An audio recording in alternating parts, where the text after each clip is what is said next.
the turn of the 20th century, the now landmark Jewelers Building rose up in the heart of Boston.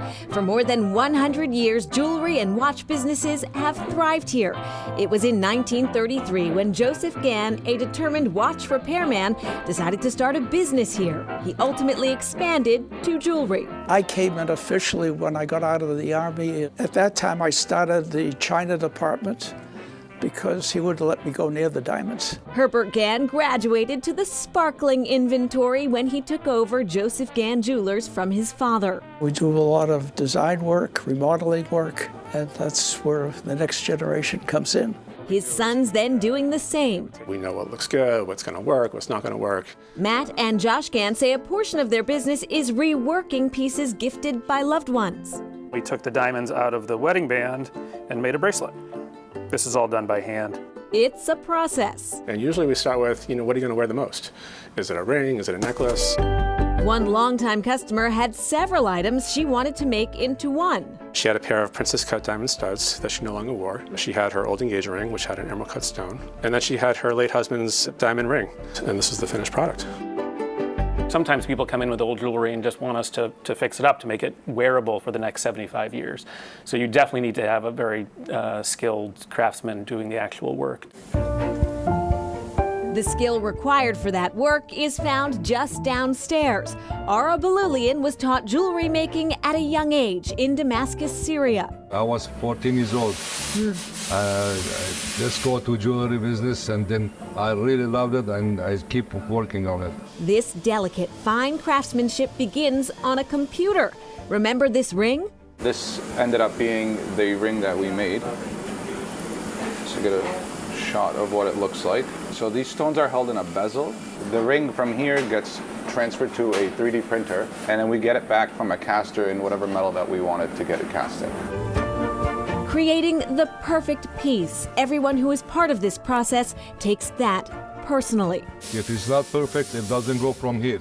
Every piece I made, I feel like it's for my wife or somebody very close.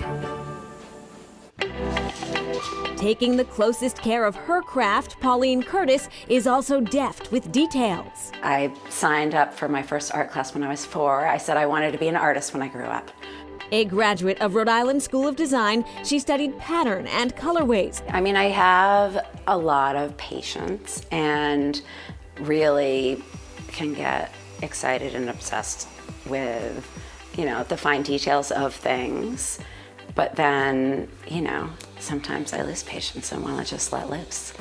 The principal at Patina, her work includes fine art, installations, and decorative painting. Doing murals and sort of hand-painted patterns. Even with that, I was more interested in, painting patterns on floors and ceilings, going onto trim on the wall, but wrapped onto the ceiling, kind of breaking the rules.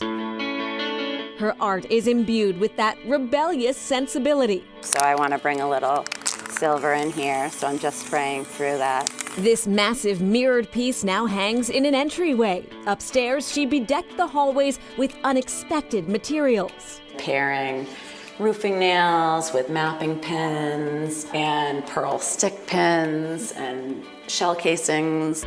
My favorite way to work with clients is if they have a few pieces of inspiration that they're thinking of, and then they let me run with it.